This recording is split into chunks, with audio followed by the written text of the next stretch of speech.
Hello and welcome. This is NTA Tuesday Live, and I'm Cyril Stober. The federal government has approved Nigeria's 10-year national policy on marine and blue economy from 2025 to 2034. The policy, recently approved by the President at the Federal Executive Council meeting, is designed with a robust implementation plan with the goal of harnessing Nigeria's vast marine resources to drive economic growth. Recall that President Bola Ahmed Tinubu established the Ministry of Blue and Marine Economy in 2023, aimed at unlocking the full potential of Nigeria's maritime sector. Now, the approval of the policy, therefore, comes at a time when global interest in the blue economy is surging. Nigeria's extensive marine resources, including more than 853 kilometers of coastline, as a key driver of sustainable economic growth, environmental stewardship and job creation.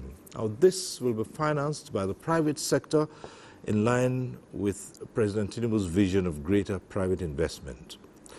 Tonight, we're focusing on unlocking Nigeria's blue and marine economy, the federal government's marine drive. But before we get to meet our guests, let's see this report put together by correspondent Chukwunonso Nwabueze. The maritime sector, records have shown, remains the backbone of global commerce. The federal government, in its efforts to reposition the sector as a central pillar of national development, established the Federal Ministry of Marine and Blue Economy in May 2023, with the statutory mandate of harnessing Nigeria's marine resources sustainably to provide the much-needed economic diversification.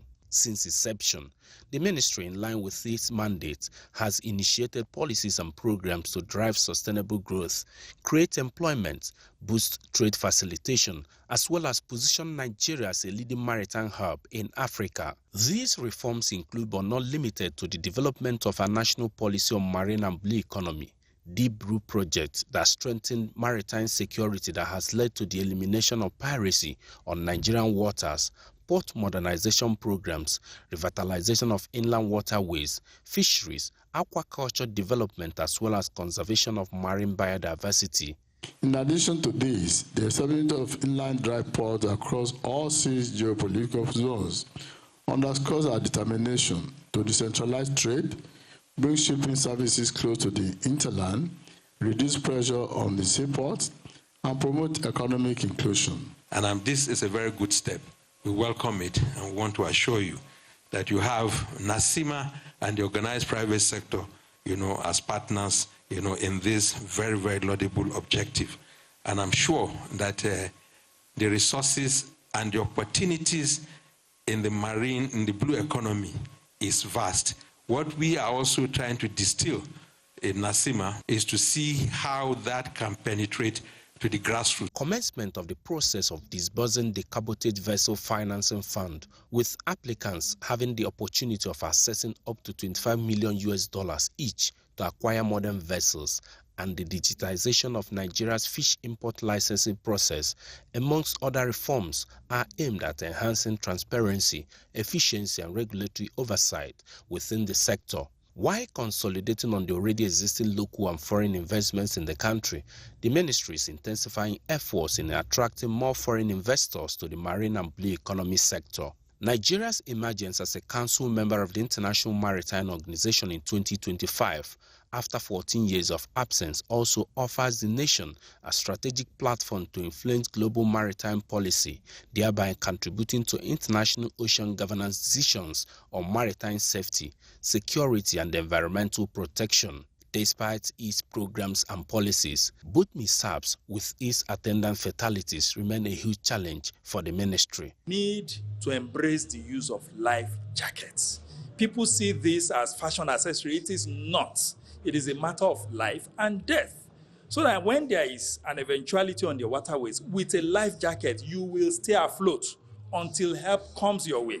For us at the ministry, that is the beginning of safety. That is the beginning of the process of reducing fatalities on our waterways. We are advocating and appealing to the National Assembly to pass the bill on the establishment of a Coast Guard for Nigeria. With the right safety procedures in place, with the right community awareness, I believe we are going to pass through this phase. It's just a phase we are passing. And we also need to work hard to phase out these wooden boats that are becoming a menace in the Nigerian waters. It's very important for us to do so. While many believe the ministry has been able to make an appreciable progress in actualizing its mandate, the risking the maritime corridor through the provision of formidable means of evacuating mine mineral resources from the mining sites to the markets through the sea, maritime experts say will earn massive revenue for the country and increase our gross domestic product, GDP.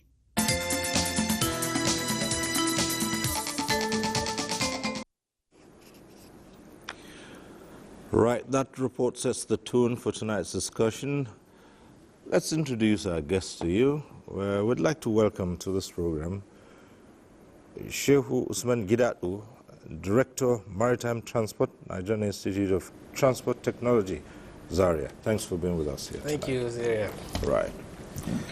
We're also joined tonight by Dr. Shuaib Al-Hayat Bala, GM Business Development, NIWA. That's the Institute of Nigeria Inland Waterways Authority, NIWA.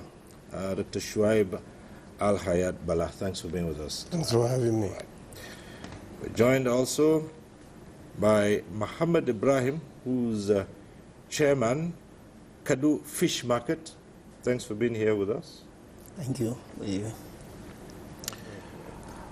Joining us also tonight is a former Director of Shipping Development, NIMASA, and Executive Director of Operations and Technical, Tantita Security Services, Nigeria Limited, Captain Waredi Enusuo. He joins us via Zoom from Warri. Good evening.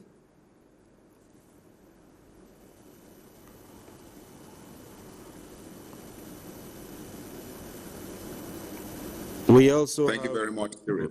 Right. We also have engineer Emmanuel Ilori, a former senior marine engineer, surveyor, Lloyd's Register of Shipping, London. He joins us via Zoom from Rotterdam in the Netherlands. Thanks for being here tonight.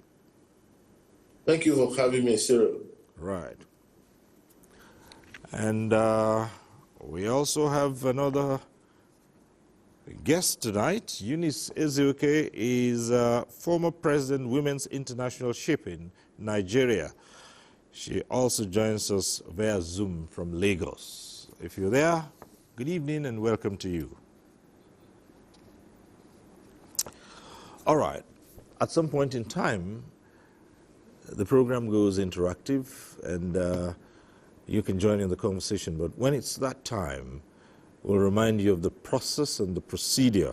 But for now, let's get down to the business of unlocking Nigeria's blue economy and the federal government's marine drive. And to start off, let's put the blue economy in its true perspective, what it entails, and what are we looking at here. Let's start off by asking the Director of Maritime Transport in the Nigerian Institute of Transport Technology to lead the way in this discussion. Thank you. Yeah, thank you, Cyril, and good evening, viewers. I think the main crux about the maritime industry and by extension the blue economy is the sea and then its adjoining coastline, inland waterways, lakes, and all related water resources that can be economically operationalized, either for transport, for mining, for aquaculture, generating electricity, for even water sports, all economic ventures and entrepreneurship potentials that can be exerted on the water, either the high sea or the inland waters, amounts to the jurisdiction of the blue economy. And this is a very important segment of the Nigerian economy. It's currently warehousing, if not more than 50%, it could be thereabouts of the total value of the Nigerian economy. But a greater majority of that remains still untapped. And probably that was what led to the question of the need to unlock the Nigerian blue economy. Good. So that explains it. And so, yes, we have here Dr. Shuaib Al-Hayat Bala, who's General Manager Business Development of the National Inland Waterways Authority. And so from that premise, now that you've defined for us the waterways, the coastline, let's hear you put this in perspective. Good evening, viewers. The Nigerian blue economy is so vast. And if you want to define blue economy to the level that an ordinary man on the street will understand, it's just the sustainable use of water, lakes, lagoons, and of course, inland waterways to create wealth, create jobs, and help the Nigerian public see prosperity. Inland waterways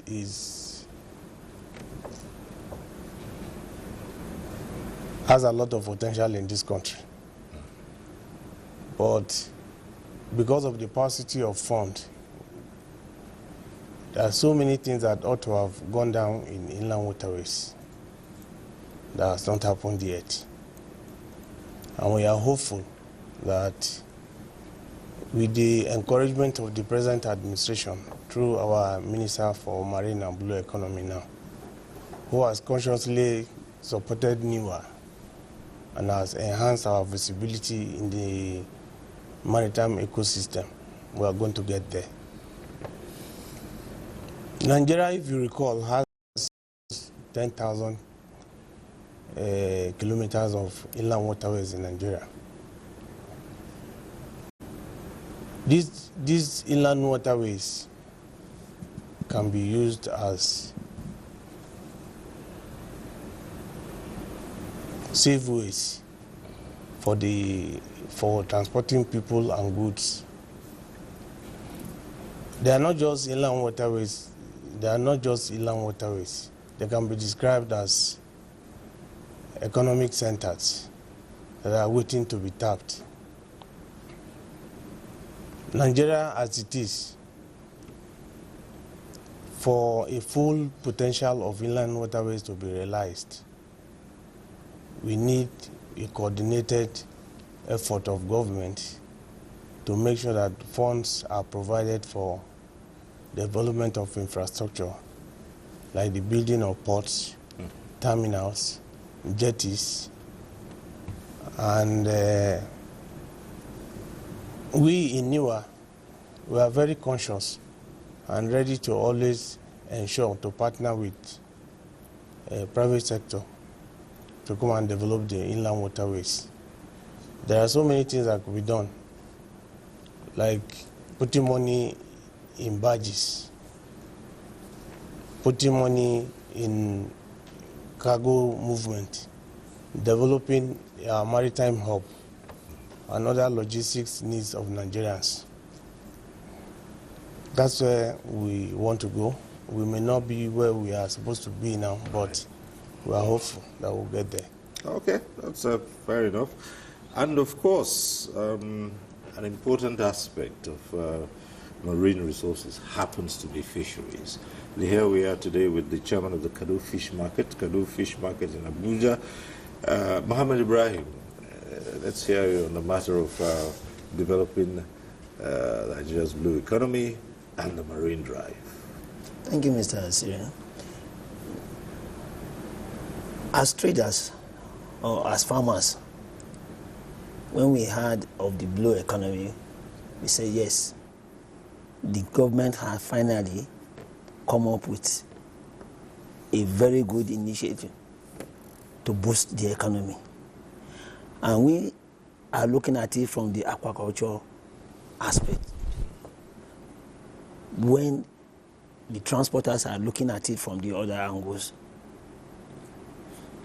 From our own perspective, we are trying to see how the government can come in and make sure that all the waterways, the inlands, the oceans are maximized to their fullness. For now, aquaculture is left, especially fish is left in the hands of the foreigners in Nigeria. If you look at from the coastal, from Calabar down to Lagos, it's a lot of fish. But we allow the foreigners to fish there without any benefit to Nigerian economy. But with this new ministry and this initiative, we believe that Nigeria will invest in it. Nigeria will come up with idea, who has money, who wants to do business in the fish industry, so that more employment, as you said, will come in, more jobs for the local farmers who wants to use the waterways in the local areas, in our dams, more money for the farmers who will be producing the grains and other things that will be used in the fish production in Nigeria.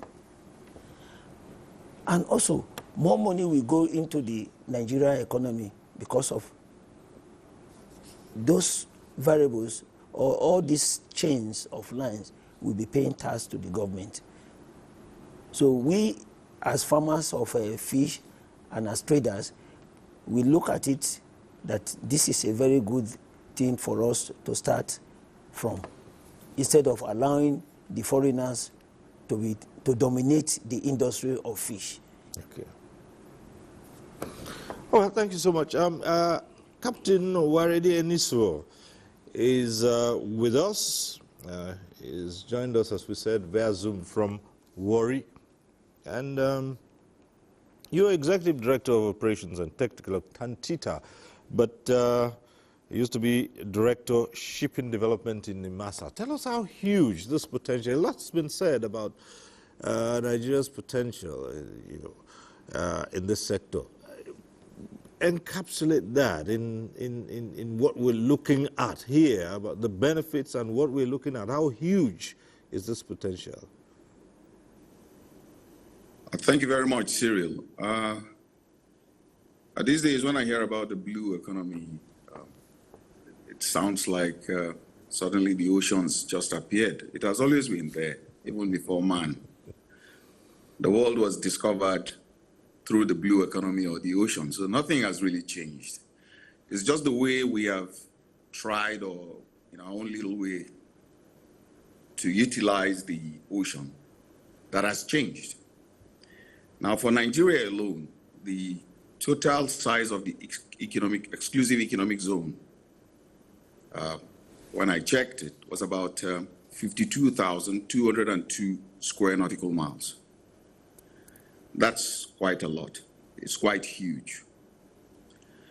And if we have the capacity to police this huge area, there's a lot.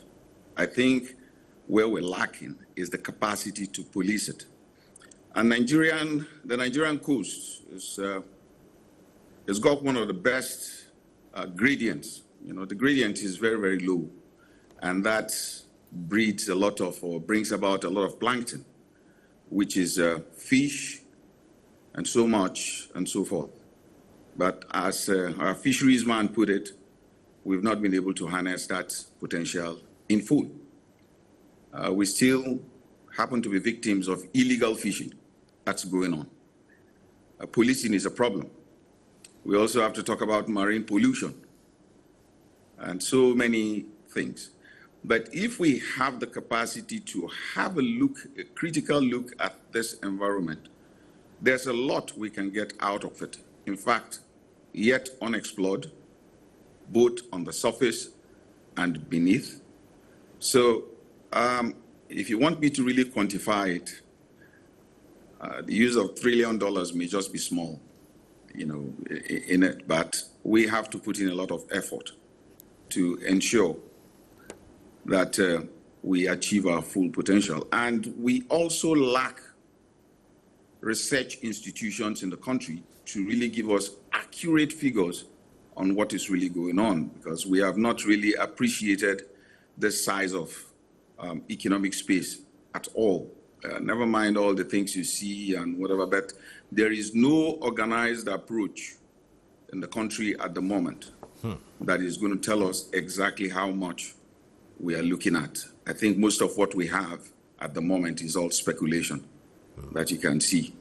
But we need to really drill down, improve our research institutions when it comes to oceanography and so much and so forth. There is also the problem of maritime security, which we have to contain. And that's really, really out there. I will stop here for now. Well, just to take it further, it's 2 years, I should say. Shouldn't we worry that 2 years after, there's still the absence of the structure you talked about? It is not easy to develop maritime policies, if you ask me. I think as at 2013, there were only 3 countries in the world with maritime policy. One of them was the United States, and the second was Australia, and I think the third was Britain, if I'm not mistaken. I'm not too sure at this point how far Nigeria has gone with its maritime policy, because some people take their blue economy or the oceans around them very, very seriously. In fact, one of the things Australia polices its coast mostly for, the first is security, which is the movement of illegal immigrants. That's number one. The second is its resources, which is fish. In fact, I was involved in the pursuit of a ship that invaded the Australian coast to go and steal Patagonian toothfish. I was involved in the pursuit of that ship, and we pursued it for 106 days. 106 days we had to pursue that ship. That is to tell you how serious some countries' maritime policy can be.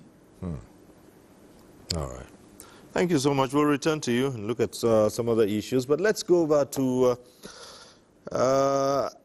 Engineer Emmanuel Ilori, who joins us via Zoom from Rotterdam. And let's hear you about this huge potential Nigeria has in the marine and blue economy. Thank you very much, Cyril. We're talking about blue economy as if it has just landed on our coast. I beg to differ. If you go back to historical development of Nigeria, colonial masters mastered this nation through the waters. They arrived by water, they established water-based marine institutions, not only in Lagos, all the way to Lokoja, to Calabar, to the eastern areas. And they developed Nigerian economy based on that. So not only do we have passenger movement through the passenger liners, the port was developed for their goods. They had an intermodal system through the rail so that they can reach hinterlands. They were able to bring Nigerian goods from hinterland to the ports. Let's just take that as a foundation. So obviously then, where did we go wrong?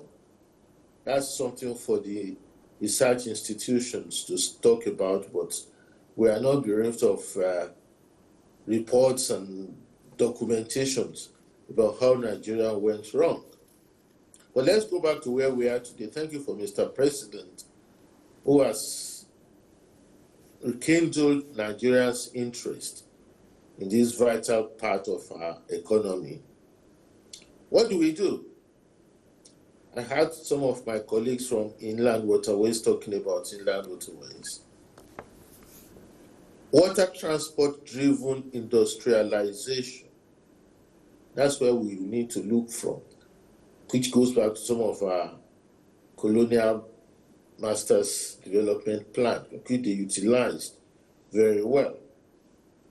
Now, let me give you another example. Let's take China. The Yangtze River is the backbone of the Chinese economy.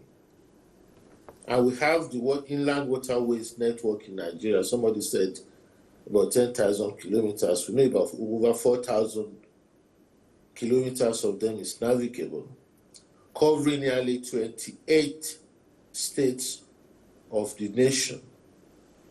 That's very huge. Now, one of the challenges that we have in Nigeria today is look at our road network. We see industries developing around the road network. The roads are not built for that sort of capacity.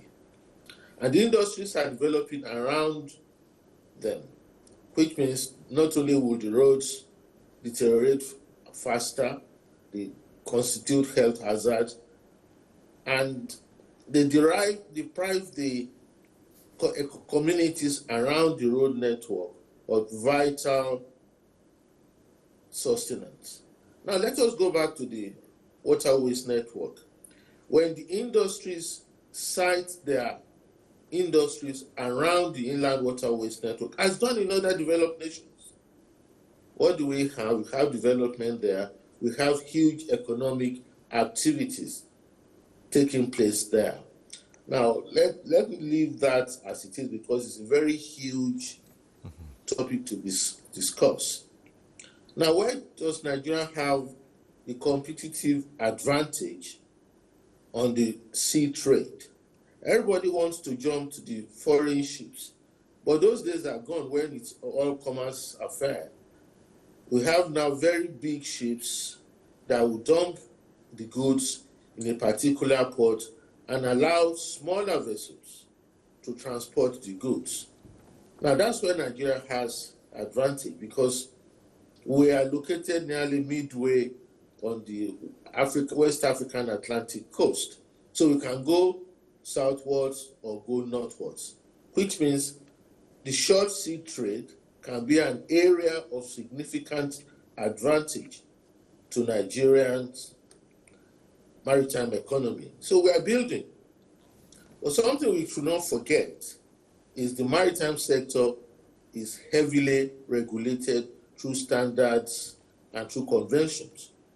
So the area of regulation, implementation, compliance, and verification is very important, particularly if you want to play the big game with the IMO and other international nations.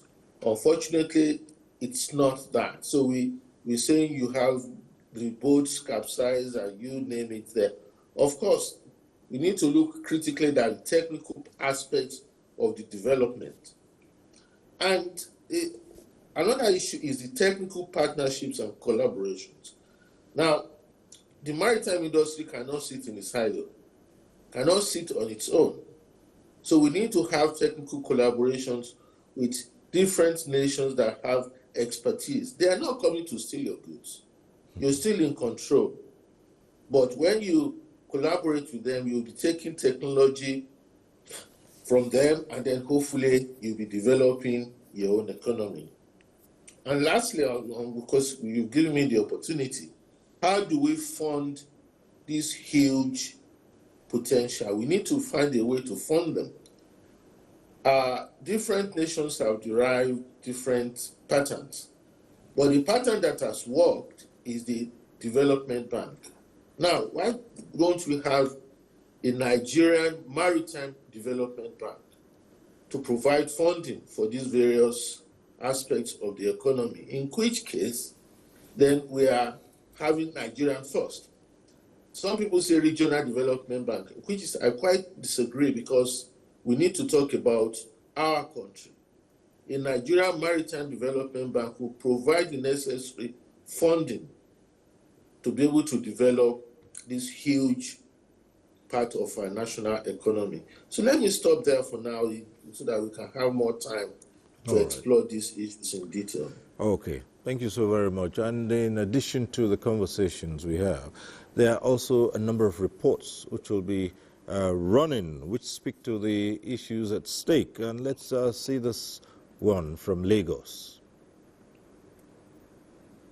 The blue economy is one of the revenue sources the federal government is exploring as it seeks to actualize its $1 trillion economy target, one of the major constraints which the federal government speedily addressed since creation of the Ministry of Marine and Blue Economy is maritime security, and this has played a significant part in reviving economic activities along coastal areas.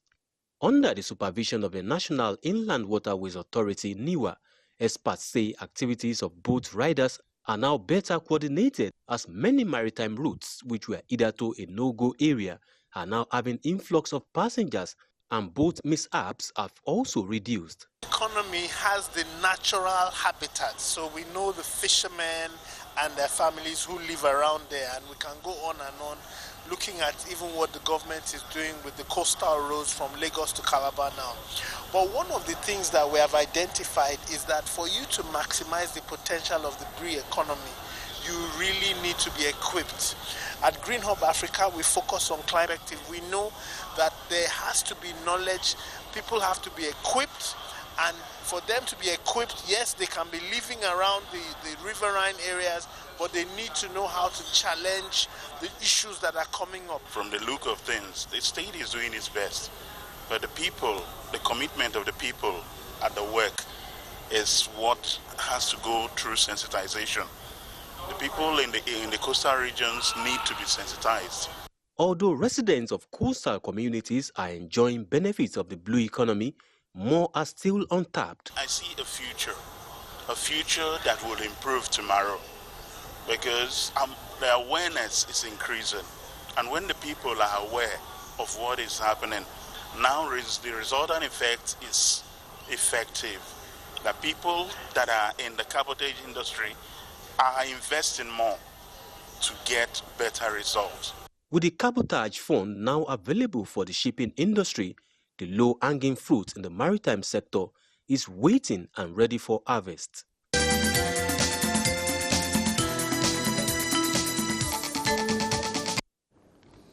All right, from that report, let's move on to Calabar, where another report comes in on the matter at stake.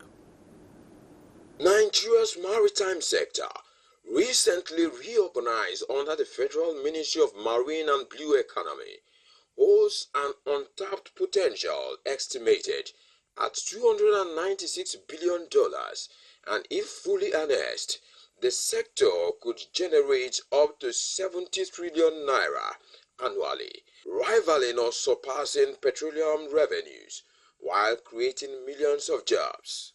South states in Nigeria are predominantly riverine with vast coastal line.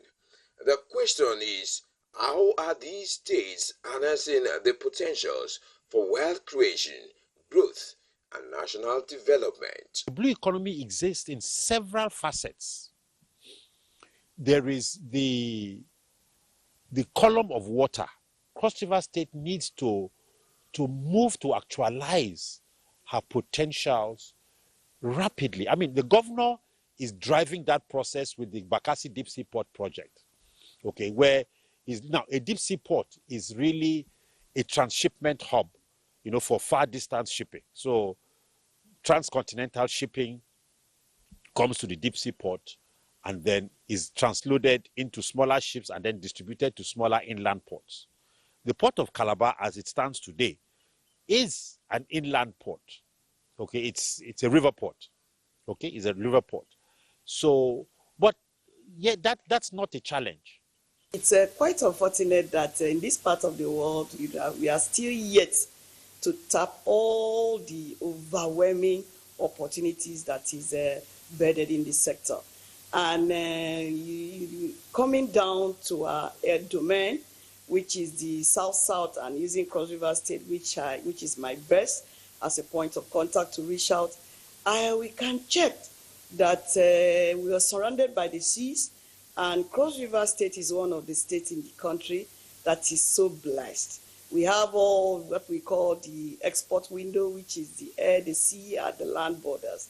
And if you check, in fact, crossing through the water, you get into, the Gulf of Guinea and, other countries by which we can diversify, the potentials. With improvement on port infrastructure, developing the inland waterways, investing in fisheries and aquaculture, shipbuilding and repairs, and offshore renewable energy, the lives of the people will never remain the same, as well as the nation.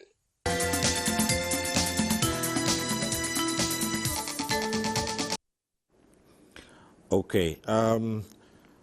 I believe that another of our guests we introduced earlier on has been able to join us now. Let's see if we now have Eunice Ezioke, former president of the Women's International Shipping and Trading Association, Nigeria, who's joining us via Zoom from Lagos.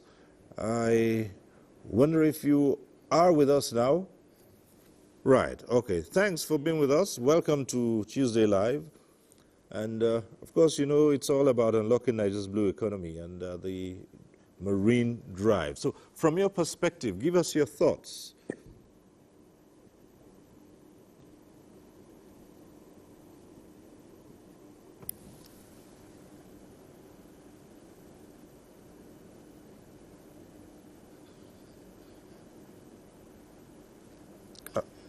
Okay, it would seem that you can't still hear us.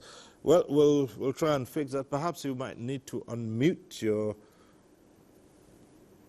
microphone. All right, we'll get back to you as we go on. Back here in the studio in Abuja, let's bring in Shehu Usman Gidado one more time. We've listened to the contributions from all the guests about what is there and how much work needs to be done, and what we're capable of, the benefits that could be reaped from all of this. In your view, what are the sectors that you think will attract more investments in the blue economy? Okay. Several. First of all, the governance. Let's build and strengthen those institutions. We already have them. The NPA has been here for, quite some time. We later on has the NMA, before we now have NIMASA. The Shippers Council has been there also for quite some time. So these are the key operating agencies as far as governance of the marine and blue economy is concerned. So give them good strength, make them stronger institutions, and also allow them to operate within the structures that can now tally with our resources. In the ports, we have to go beyond just establishing deep sea ports. We also need to look inland. Nothing stops the port in Onitsha from working very well. There are ports in Burutu. There are ports in Lokoja and jetties.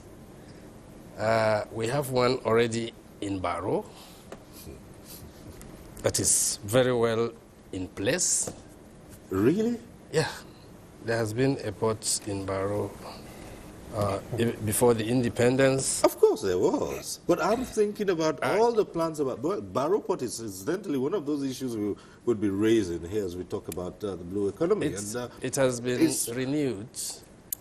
Barrow Port is actually is a complete port as far as... Yes, but ever since the commissioning of that port by former President Shagari, Barrow Port has gone comatose. Yeah, but ports don't live alone, don't function alone.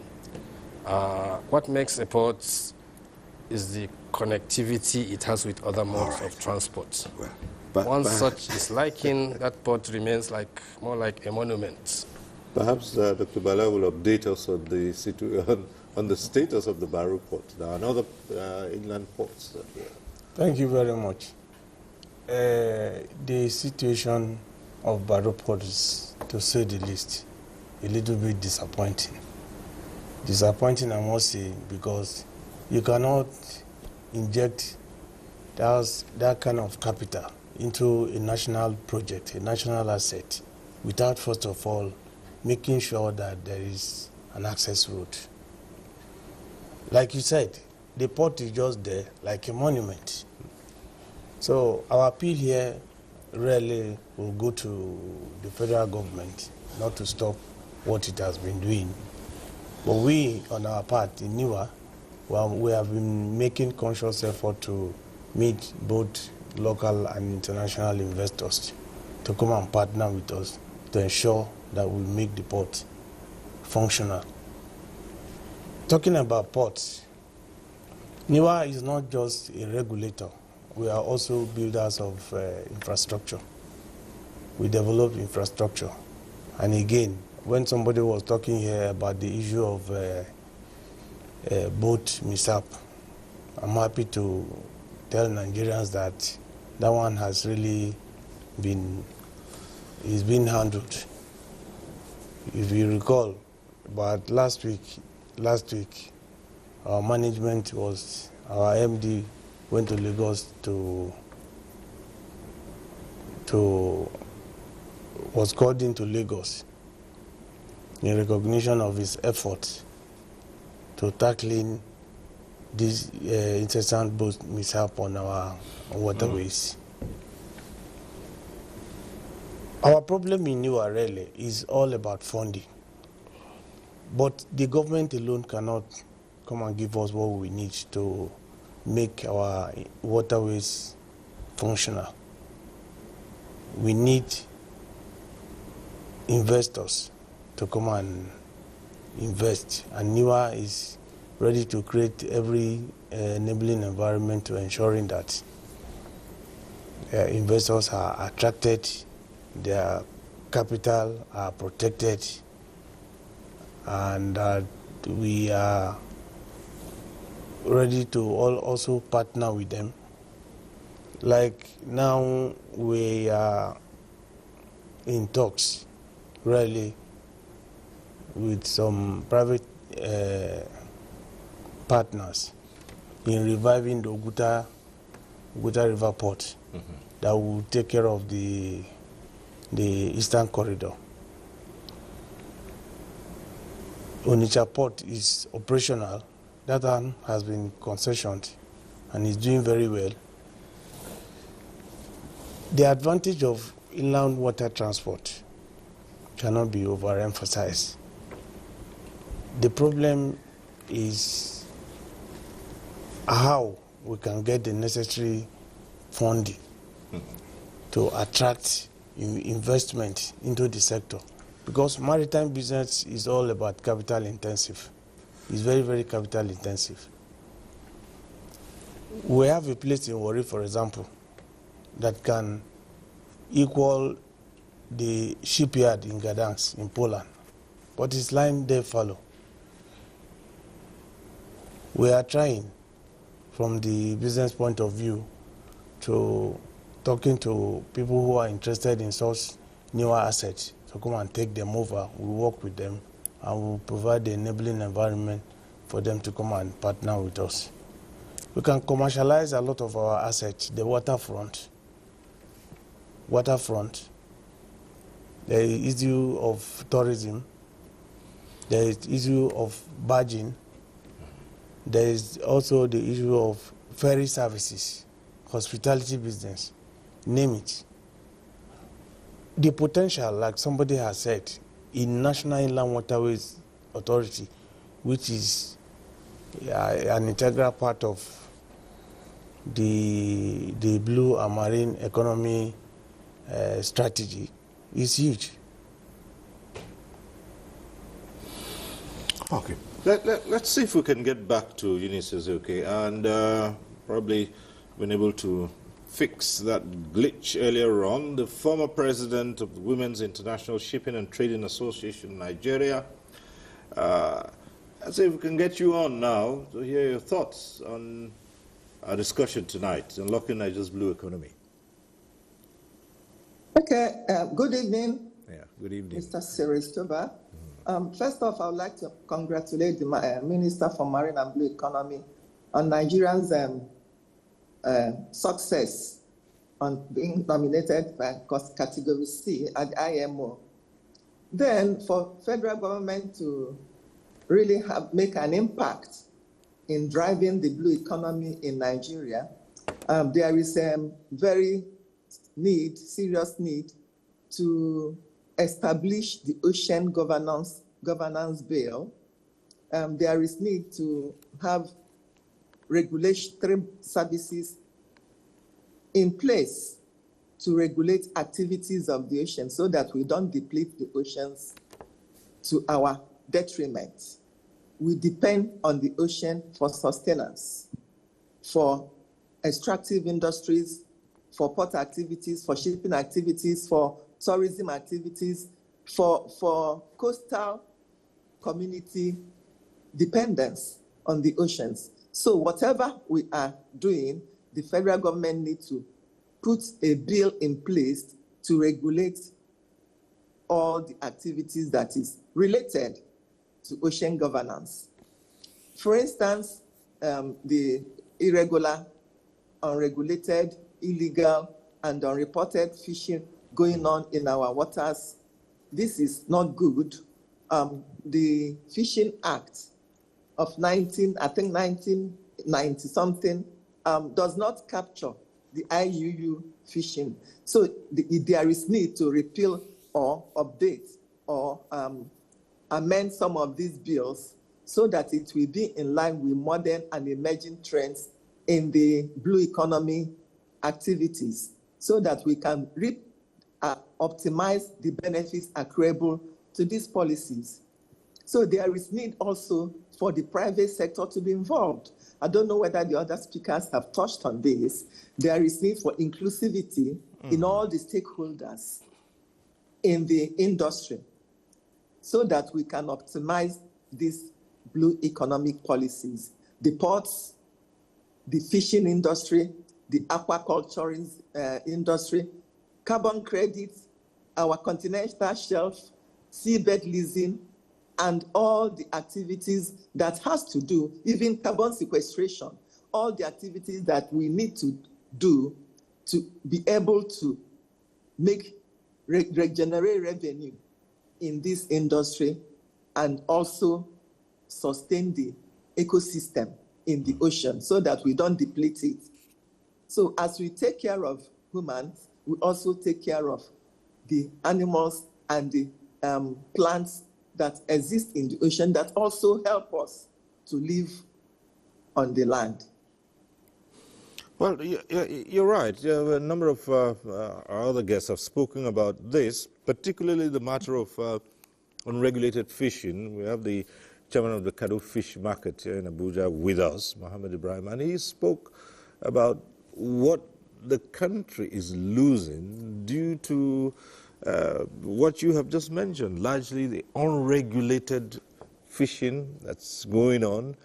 And of course, there should be an eye on depleting these resources due to the activities of many foreign entities. Yes, you'd like to expand on that. You heard her. I heard her, and our friend from Warri equally said something very interesting on the waterways. And our colleagues here are developing the policies for us to work. But what comes to my mind is I don't know in this new policy they are developing if they are actually putting the aquaculture aspect, especially fishery, into consideration. Because what we are producing now in Nigeria is for consumption purpose. All the fish we are producing is for consumption. We don't export. We, on our own part as farmers and traders, we are trying to develop how we can export this fish outside the country. And in terms of the smoke, because the value, the added value is the most important thing that we should be thinking of now. Not just going to the river or the riverine or the waterways, catch the fish, and it gets, before you know, they get spoiled. That, in other words, after harvest, what do you do with them? What do you do? These are the things that I'm thinking that the policymakers should be thinking toward that direction. That if we want to produce fish and export, there are certain things they must also think of. How do we provide those things? Like Holland, they produce a lot of fish, and they export those fish right from their various states. But in our own case here, we allowed our waterways for foreigners. I said it earlier on because I'm very sure of what I'm saying. If you go to Lagos, you see all these big trawlers. Nigeria has the best shrimps, the best prawns in our waterways. But you know what they do? They fish those things and return the fish back into the water and go away with our prawns and fish, process them, drive toward the Guinea aspect like Gabon and the rest, process them there and return them to our market to buy. So these are the areas I want the policymakers to be looking. If we have to produce enough fish in the country, what do we do with them? We cannot be eating fresh fish without processing. So the government has to look how to process those fish and send out. After all, country that send us fish, like the Titus and the rest of them we consume, it's a policy that has been placed. And it's not just by having small ponds in our various houses or in our various farms that can take us to that. No. Like he said, the man from Warri said, those waterways can be used, can be harnessed enough in producing them mass. You don't need to generate, you don't need electricity to generate water, you don't need borehole, you don't need all this. But because the water is there, you can use it. We have dams in all over. So we must agree that the aquaculture aspect, is it for export or for consumption? Because what we are spending on importation presently is taking chunk of our foreign exchange. So we must look at those. How do we stop? How do we produce and start exporting and stop importing? We must also agree what kind of fish are we going to be producing? Because we cannot say we want to produce what we don't have. But if you look at our waterway, especially the coast, the Atlantic, the coastal, the fish we even import, some of our own are far better than them and more tastier because of it's salt water. But we don't. We just collect them, use them, and that is the end of the day. So post-harvest is also important in this aspect so that we can develop some certain structures like cold rooms and the rest of them, ask people to invest, turn those fish to other products that can be exported so that we can make more foreign exchange. Not just making the policy and the policy will remain in the cupboard and like nobody to follow them up. Interesting. So many angles are beginning to come up as this discussion progresses. And as we go back to Captain Nuwarede Inuso, a lot is now surfacing about what needs to be done and how this huge potential can be harnessed. If you listen to Eunice Ezeoke initially, she talked about the Fishing Act. Of course, Mohammed Ibrahim has also brought out a few more, angles where development can take place. And there are so many aspects. It was one of the discussants who spoke about shipbuilding as part of all of this. It brings to mind what Nigeria used to have. Niger Dock, a long time ago. That meant that Nigeria had initially chosen a path of development of this, and then somewhere in midway it was abandoned. Captain Eniso. Well, yes, you're quite correct. Not only did we have Niger Dock, we also had the Nigerian National Shipping Line. We had the other companies like the other Dempster and all of that, which were very, very old companies. We didn't follow through with some of our gains. And this brings me to what quite a lot of the panelists have talked about, which is regulation. Now, regulation and policies. You could have a very, very good policy. You could write whatever you like, come up with very beautiful regulations. But the question is, who enforces the regulation? It's very, very key. Leaving policies the way they are is not going to help you. You need people that are going to enforce the regulation. And the only way you can enforce maritime regulations is like using a thief to catch a thief. If you've not been to sea before, there is no way anybody can teach you how to enforce a regulation. In fact, go and take the statistics of great maritime nations and how they work. In some countries, the ratio of administrative staff to professional staff that is going to enforce this policy and regulation is about 1 to 4. In Nigeria, more than the reverse is the case. It's like the fisheries man said, you have a ship that comes into Nigerian waters to come and catch fish.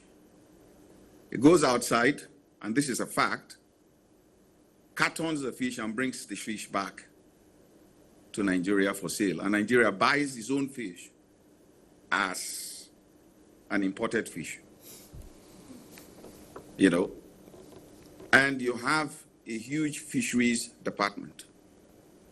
And you could see, from a professional point of view, myself, when I see those ships, I know from what they carry on the deck that they are actually doing something illegal. Because if you look at the deck of those ships, they're painted white and you see black big fenders. We call them Yokohamas. That means they are doing what is called ship-to-ship transfer in the ocean. And by regulation, you're not supposed to catch fish anywhere in the world and export from where you caught those fish. You have to, first of all, land the catch before you export. But all those are not enforced. Now, coming to docks. Now, when we started building those docks, did we think of the future size of ships? Probably they were not futuristic. Now ships are getting bigger. We have ships that carry 25,000 boxes now, of about maybe 450 meters in length here and there. They can't enter our waters. In fact, the deepest spot within our region is in Lome. I think that's the deepest spot that can take what we call a Panamax size ship. It can pull a big draft, So that is the situation. So we didn't think of future growth and expansion when we started building those facilities. And it takes about 10 years to train a good ship captain and also a good chief engineer, minimum. So if you do not have a policy that trains these people, how are you going to have futuristic thinking in your maritime administration? You can't just be employing people because you know them. We do a lot of that in this part of the world, which is wrong. And that is why we are creeping. And not until we incorporate all of these into the policy. As I said, in the Australian Maritime Safety Authority, we look at the future. If we know we are not having enough seafarers within the administration that is enforcing these regulations, we discuss with the immigration and open up the doors of migration to people with those qualifications to come in, fill up those positions, take residency, and take citizenship. We don't have such policies here. We're just making things up. So no matter how good that policy is on paper, whether it's about building a dock or building a ship, you will need professionals. And we have to look into that. All right. Thank you. Okay, at this point, we'll take a short break. When we return, there'll be more on unlocking Nigeria's blue economy. And hopefully, we'll be able to take a few of your calls and your suggestions on the way forward. So stay with us. We'll be right back. Right, thanks for staying with us. This segment is when we open the phone lines, which means you can join the conversation in the studio. We say this every Tuesday. If you're calling in tonight, if your call gets through to the studio, do us a favor, turn down the volume of your TV set to avoid the hurlback or the echo. And we'd just like to encourage you to go straight to the point. We ask that you not bother too much about the greetings. Just a simple hello will do. So we expect those calls to come through. It's about Nigeria's blue economy and what the federal government is doing to unlock all those wonderful potential that guests have talked about tonight. We'll start off with another in our reports. This one is from Lokoja. Kogi State, with its rivers Niger and Benue, possesses significant potentials that could drive economic diversification and contribute meaningfully to national development if properly harnessed. Dean, Faculty of Agriculture at the Federal University Lokoja, Professor Olufeagba Samuel Olabode, emphasizes that the nation's marine resources could be effectively utilized through fish genetics, sustainable aquaculture, improved transport system, and alternative energy supply to build a resilient and sustainable economy in Nigeria. We are talking about transportation, for example. It's another great, huge way of exploiting our blue economy. Like in Thailand, what they do is, like in that river, Benue River, Niger, there will be a lot of entertainment, a lot of ships for people to transport from here to Kwara, from here to other states. So it's another way of resources that is available for so we are talking about transportation, you are talking about fishery exploitation, you are talking about clean energy for the people to exploit. He stresses the need for inclusive policies aimed at deepening commerce, enhancing food security, and promoting national economic growth through strategic investment in the blue economy sector of Nigeria. We need government policy to drive it. The Federal University of Lokoja is very soon entering into a kind of study with the Kogi State Department of Fisheries. Hopefully, we believe that when we do that, we will be able to restock River Niger, River Benue for maximum exploitation. And then we are going to popularize aquaculture production among the population in Kogi State. That way, you will notice that the volume of fish that will be producing from our river will be so much, probably even more than oil. More than the money we are gaining for oil, we can make more money from the rivers. Other experts believe that Kogi State vast inland waterways, combined with modern fish breeding techniques and sustainable aquacultural practices, could position the state as a major hub for fish production and all year-round food production in Nigeria if resources are properly utilized and managed.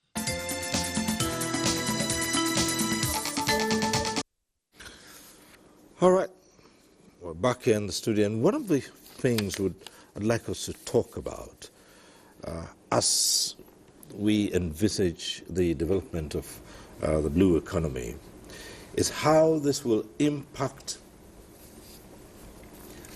job creation, the youth, and this in terms of skills development and entrepreneurship.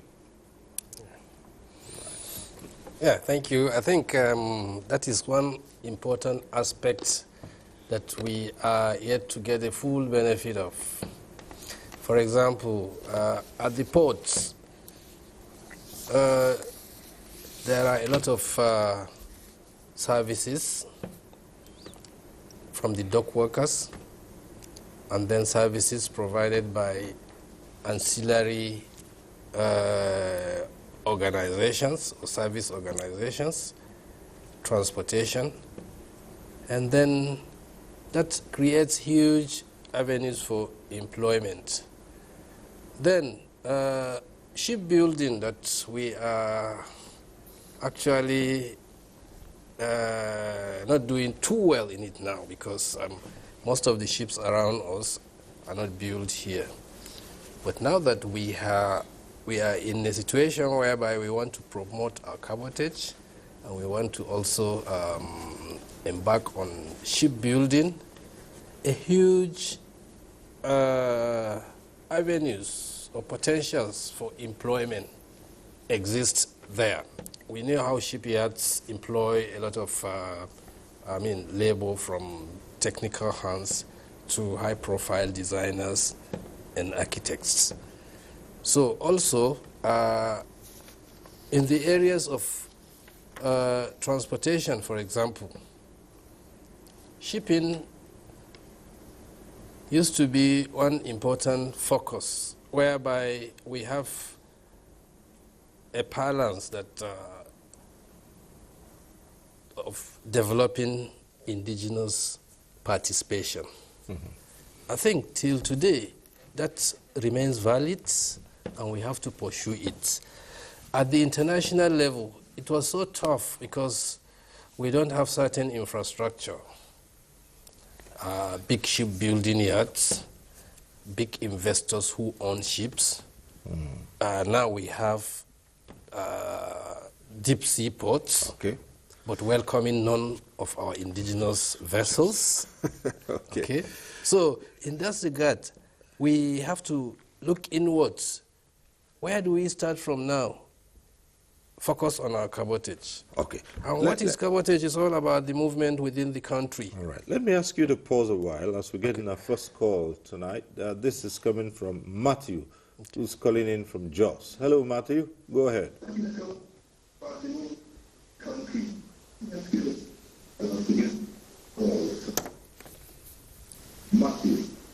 Matthew, we did say you turned down the volume of your TV set. Good evening, and go ahead, and please turn down the volume of your TV. Yes, you're on. Go ahead, but just turn down the volume of your TV so we avoid the hurlback.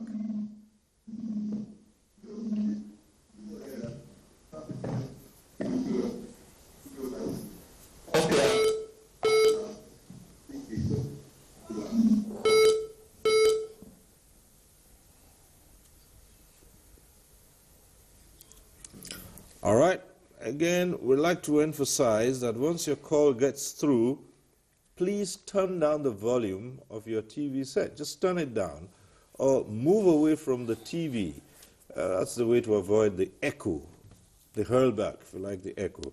So, Matthew, I suppose you'd want to call back, and if you do and it gets through, and for others who are calling in tonight, just turn down the volume of your TV set. Thank you.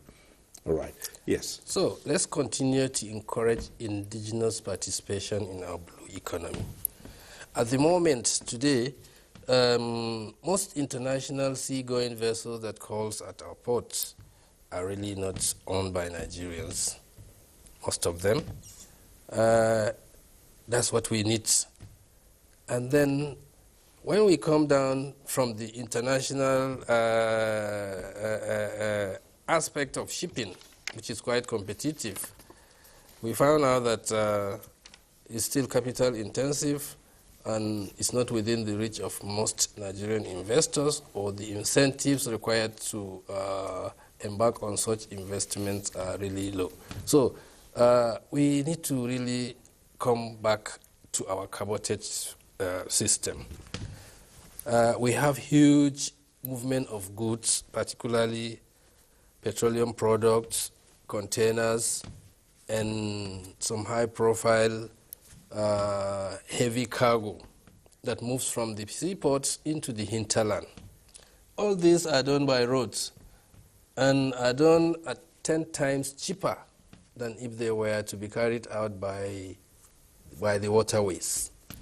Our coastline of 853 kilometers that expands from Lagos to to Calabar and Bakassi is enough to move certain items that are destined to the eastern segments of our country from Lagos through smaller vessels, because Lagos is turning to a very good hub for heavy ships now. All right. So that serves it. But apart from that, Cyril, it's very important to consider movement of such same vessels or boats from the coastal ports of Lagos, Warri, Port Harcourt and Calabar into the inland waterways up to Onitsha, Lokoja, Baro, Makodi on the other segment, up to Yola. All these segments were navigable enough and were the main arteries of movement of goods from our seaports into the hinterland. So reviving those ones means a lot. Yeah. Well, let's try this other call from Larry, calling in from Lagos. Larry, hello.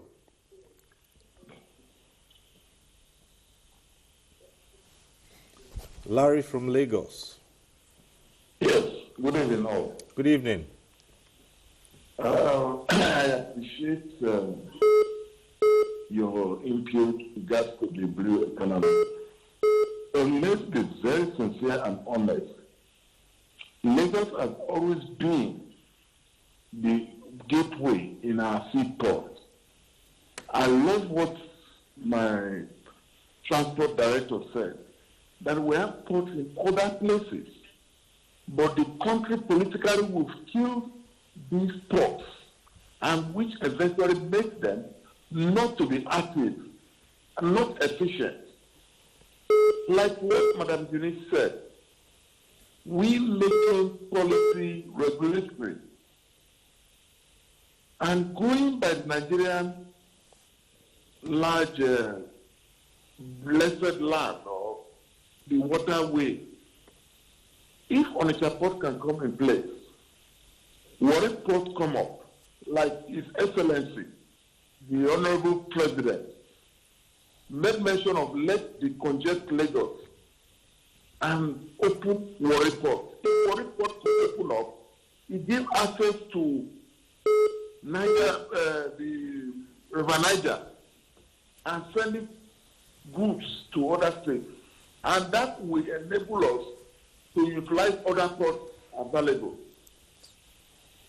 I am now asking, would we as a nation work with this blue economy of Mr. President? Thank you. That's my contribution. All right. Thank you very much, Larry. Let's go over to Engineer Emmanuel Ilori.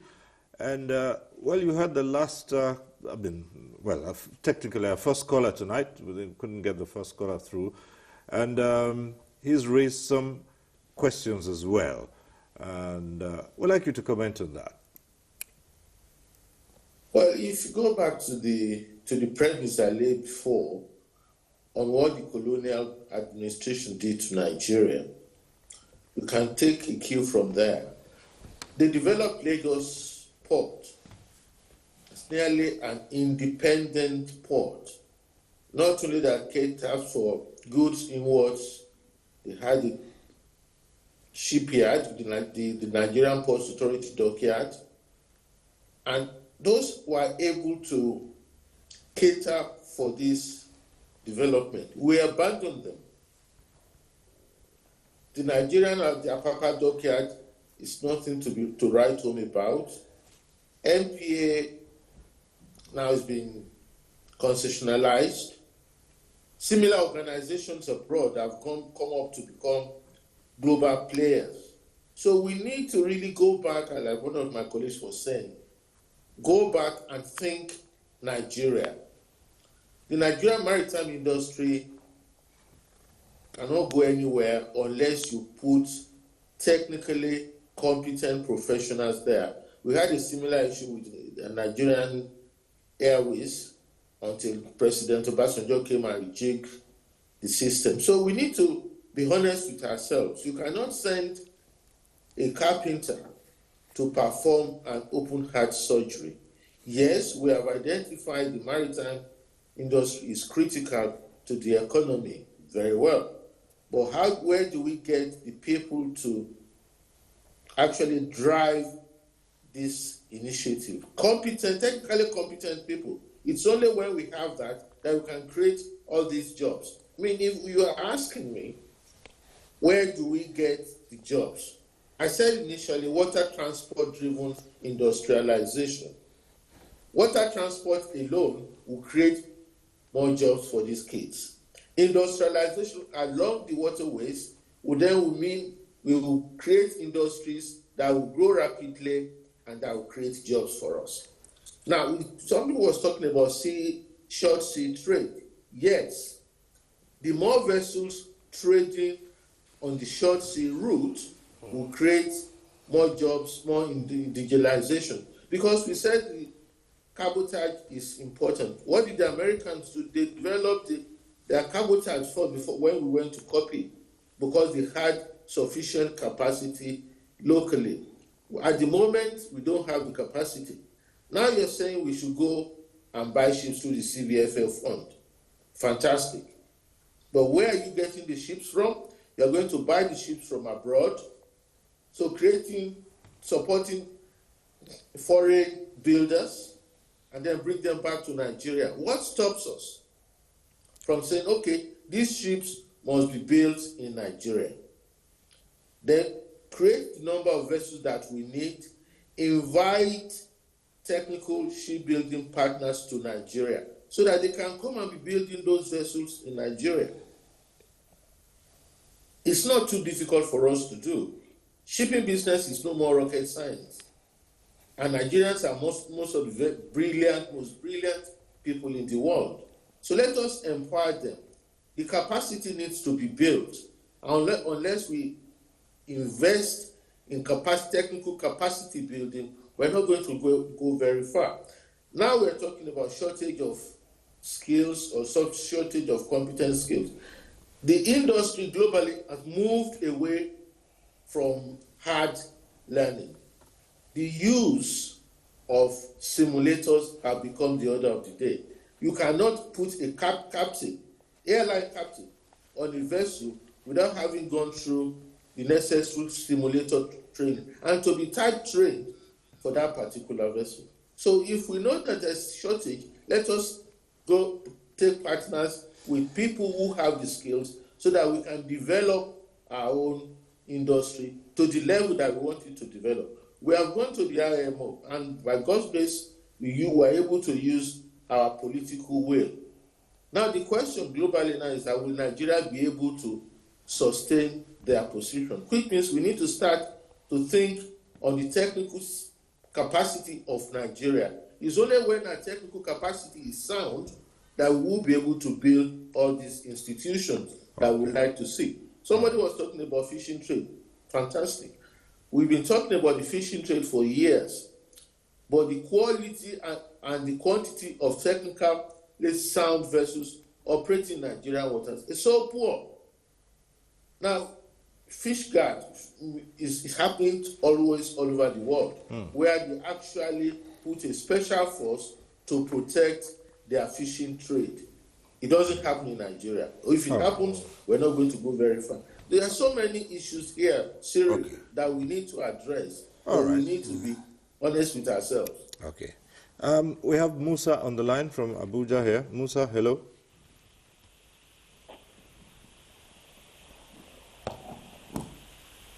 Hello, Musa. Good evening. Good evening. Go ahead.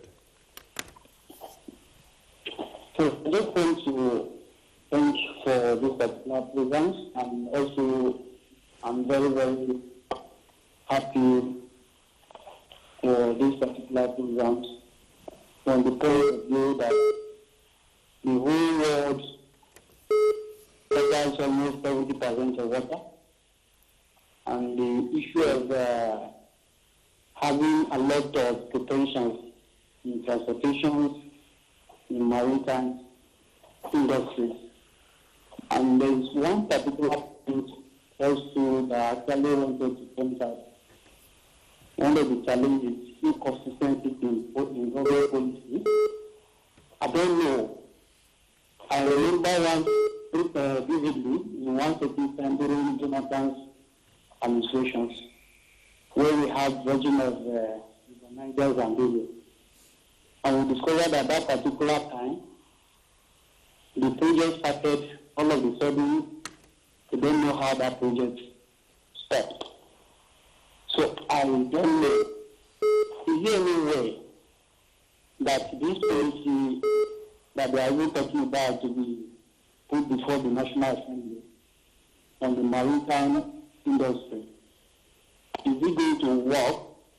And what would be the way, if possible, that the entire maritime industry will be deregulated to enable the private individual to come in?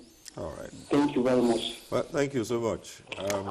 It's talking about dredging the River Niger at one time, and of course ended up by saying deregulation. So let's hear from the business, the GM Business Development of NIWA. Thank you very much. You know, when you talk about dredging the Niger during the Yaradua Jonathan era, that's between 2009 and 2010, it was actually done. The challenge we had, and we are still having now, is that you do not dredge a channel and leave it without vessels or river craft plying on it. So every year when rain falls, there will be incidences of siltation that will obliterate what you have done previously. And dredging is very, very, very, requires huge amount of money. I think what we should be doing now is, now that the government is very serious about getting the benefits of marine and blue economy on the track again, is to think seriously on how to bring in investors, because the government cannot be doing all these things alone, to help sweep by doing the maintenance dredging again for vessels to be able to ply. And somebody was talking about employment. All right. Of course, one of the key factors or key derivatives of the marine and blue economy, as envisaged by Mr. President, is the creation of more jobs. And inland water transport has the advantage of creating a lot of jobs, diversify the economy, more than far away from the revenue we are getting from the oil now.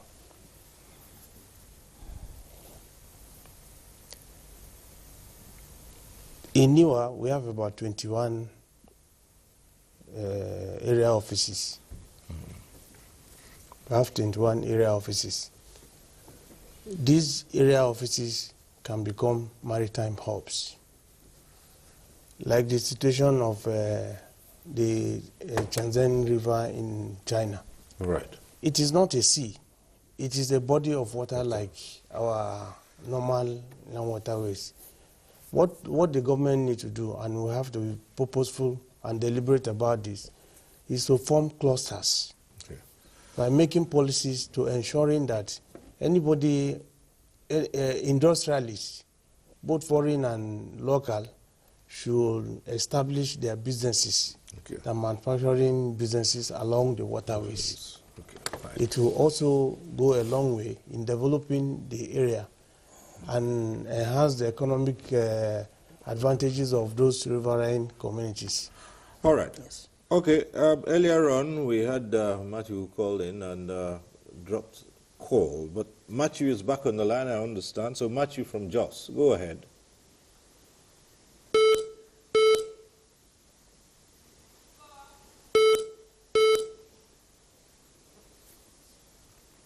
Matthew, are you there? Good evening, sir. Yes, good evening. Go ahead. Good evening, sir. Good evening. Go ahead. Good evening, Mr. Chair. Yes, Matthew, go ahead.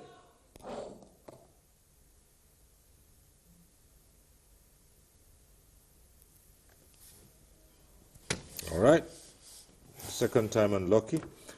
I just like to take a little bit of time to talk about the development of water transportation. Yes.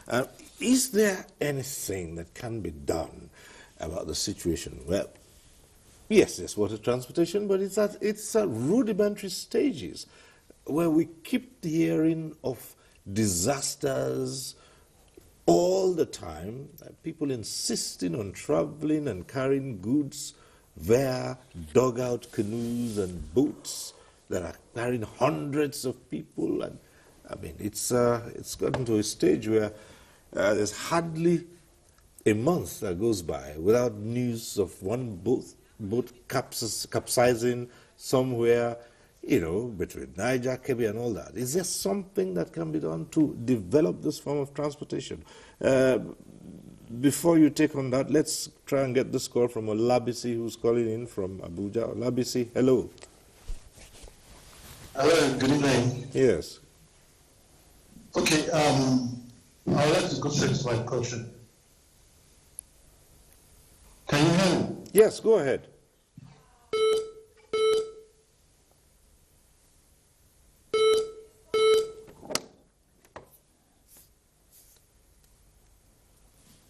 Right, lost that call as well. Yes. Yes, in Niwa, the issue of safety, we take the issue of safety very, very seriously. Because when lives are lost, people are not happy. We make conscious effort to ensuring that we provide life jackets to rural communities.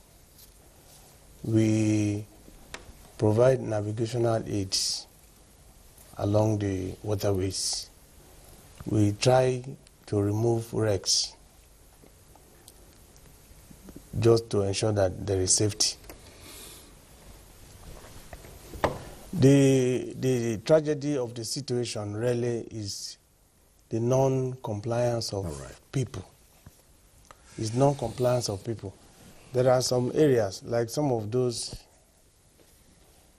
not the most recent now, some of those disastrous boat mishaps that happened sometime in Niger. Yeah. Was as a result of using of dinghy wooden boats that was overloaded. And they did not also load from a designated point, jetties of Niwa, and they were sailing at night. That was what happened. And in Niwa, we have marshals that are supposed to monitor and enforce this thing. And we are also talking to our operators about the need for compliance. All right. Okay. So, ultimately, we are looking at ways and means to, first of all, talking to a lot of people in the rural area about the dangers of boarding a boat without their life jacket and all of those. Okay. Yeah. Let's return to the former president of the Women's International Shipping and Trading Association, Nigeria. And trading is an integral part of all of what we're talking about. And with the development of the maritime sector, it does mean that the activities of traders will be facilitated and enhanced. So what are you looking at in developing this? You mean dredging or drilling? What? Come again. Yes. Sorry? Trading on the waterways and internationally, okay, and shipping as well. Okay. Well, trading, it's a universal activity in the marine industry. And then trading involves movement of cargo from point of distribution to point of utilization. Therefore, there is need to have a robust transport development and diversification to be able to transport this cargo from point of discharge in terms of port to point of utilization and usage. And to do this, we need to have a well-articulated barging industry.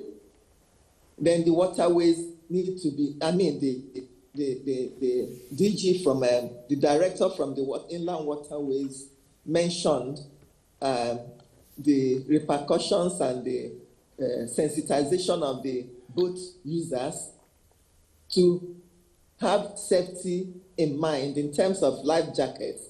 And he mentioned that they have marshals.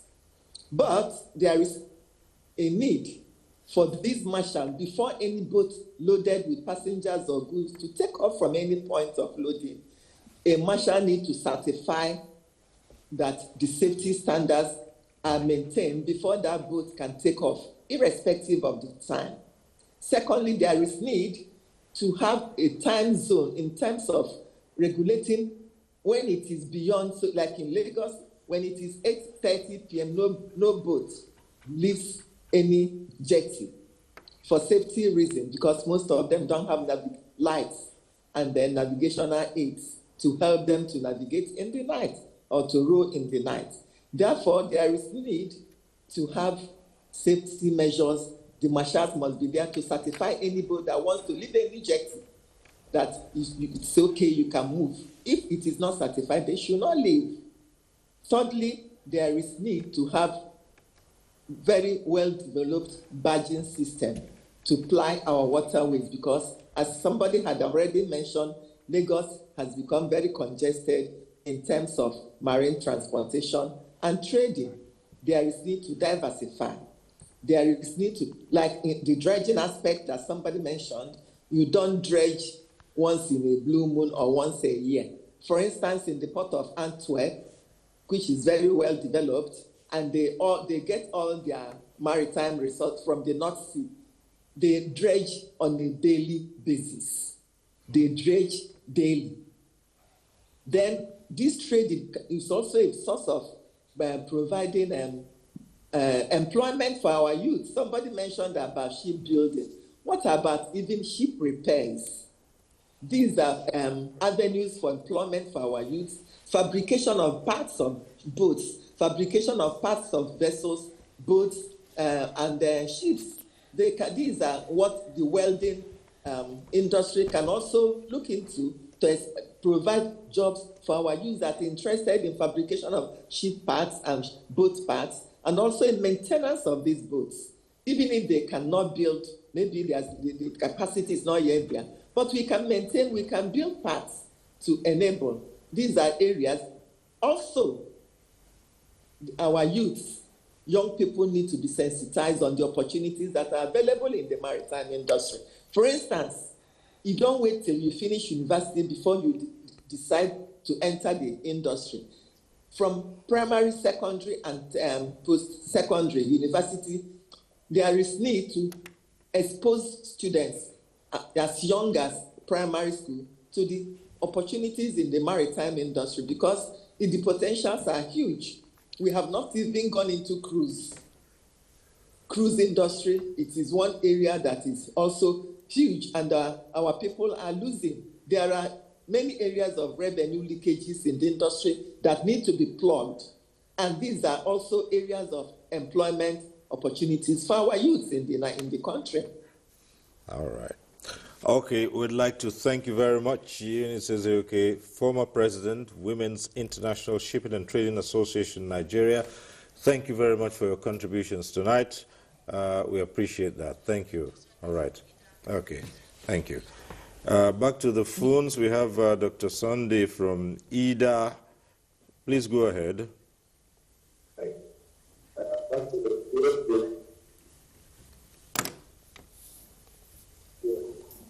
Could you just stand up? Yes. Yes, go ahead. I guess you remember me because I used to be your studio several years with Amina Ibrahim. I used to come on the couch.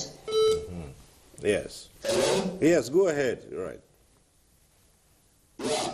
So I just want to mention the fact that as a child, it was normal for me to take a bus from Ida to Lokoja to Baro and from Ida to Nika. So it was normal. And as a child too, I discovered that there was this people that used to come and carry pancana from Ida. And this should come like an estate on the river Niger. And when it comes, it blows the horn, and the horn is like that of the train. All of us will rush to the river side to see the train. We have a port in Ida, and our people were in big business because the Pancana business was flowing, and the ships will always come to pick this Pancana to Liverpool overseas. As a matter of fact, one British man got married to a woman in that place. The grandchildren are still around now. I just want to say that nobody has mentioned about the port leader because it's a vehicle of big international business. All right. Because the raw material that are in the environment used to be carried from there. So please, put it on record that there was a port in Ida. All right. Until now, the warehouses out to that port is still, the revenues are still there. And I think the company was United African Company, UST, at that time. All right. So I look forward to learning more about the port in Ida. All right. Well. What our fellows Brown in Baro, I went out to school in Baro because I got into the water on the beach. All right. Thank you so very much. Thank you, Dr. Sunday from IDA. Thank you. Let's go over to Engineer Emmanuel Ilori, and as you, yes, we'd like to hear your closing comments on the matter that we've been discussing with regard to developing the marine and blue economy. Let's hear your final thoughts on this program. So we're winding down. Well, thank you very much, Cyril. We need to thank Mr. President for giving us the political direction so that we can develop this industry. We have always said that the maritime industry will stand on 3 legs: political, technical, and financial. Once we get the 3 right, the industry will be able to stand properly. The technical part of it is very, very critical because we cannot go very far without technical capacity. So we need to focus on the technical capacity. And this cuts across nearly all areas. And thirdly, the financial part of it. I've had some of my colleagues say the government should do this, government should do that. Government resources are very, very limited. But the opportunity to develop the industry are very, very huge. So we need to establish the areas where we can create competitive advantage, and if finance will go there, they will put the money there. So the critical areas need funding. However, Nigeria First means we should have a Nigerian Maritime Development Bank where we can then use the fund to improve or to develop the industry. And because it will be a specialized bank, then the mistakes of the past, where the financial institutions suddenly going pear-shaped and the assets taken over by AMCON will no more be present. And therefore, we can then rapidly grow the industry as done in other climes. Thank you very much for having me on this program. Right. We'd like to thank you too, Engineer Emmanuel Laurie, former Senior Marine Engineer Surveyor, Lloyd's Register of Shipping. Thank you joining us from Rotterdam in the Netherlands. We appreciate you. Thank you. Well, let's now move on to Captain Waredi Eniso. And as you round up, I'd like you to chip in the bit about security. That's one aspect we haven't dwelt much on. Thank you once again, Cyril. There can be no progress without security. We're enjoying quite a lot of lull in the maritime security space within our region at the moment. But while we think that is a lull, I would say that we should look very deep into it. In the past, a lot of foreign ships have come under heavy pressure from sea pirates here and there. And we may just think it is because of our efforts. We need to have a rethink. Our coastline, the Gulf of Guinea is strewn with foreign navies providing security for their flagships. To be honest, that is the lull you are seeing. Is it safe for us? I don't know. We probably might say yes. But on the other hand, what if these foreign navies are protecting their ships that are stealing our resources? It needs deep thinking. We know this. This is a problem in our coast. This lull you are seeing is not a blessing, it's a problem. So we need to up our game when it comes to patrolling our waters, and it cannot just be done by government alone. They have to engage the private sector to support the navies of the region to be able to police our waters very well. And not until you do that, then you will know whether the success you have achieved is as a result of your effort. All right. Thank you very much. All right. We'd like to thank you so much, Captain Waredi Eniso, former Director Shipping Development, NIMASA, and Executive Director of Operations and Technical, Tantita Security Services. Thank you for your contributions. We appreciate you. All right. Back here in the studio, as we wind down, let's hear from the chairman of the Kadu Fish Market, Mohammed Ibrahim. Closing comments. Just as I said earlier on, and my colleague has equally stated that there's need for clusters. And yes, there's need for clusters along the waterways. But the question remains that the policymaker, if aquaculture that we are talking of, is it geared towards domestic or geared towards for export purpose? If it's geared towards for export purpose, we must look the direction of the coastal area and the River Niger, the River Benue, including the sea, Lagos, Warri, Port Harcourt, and Calabar, all those areas. We must have factory, just as you say, along those areas, so that when these fishes are caught, processing will take place immediately for export purpose that can generate revenue. Or we have the trawlers. People can invest in those trawlers and use them in fishing instead of the old method of fishing, which cannot give us more. All right. Then when you now come into the inland, you now ask yourself, the little ponds that we have all over the place can also be used and can also be made for export purpose. Okay. Example, in Thailand, every pond fish they produce is geared towards export. All right. Thank you so much. So we can do that too. Okay. We can do that because it's a chain, a very long chain.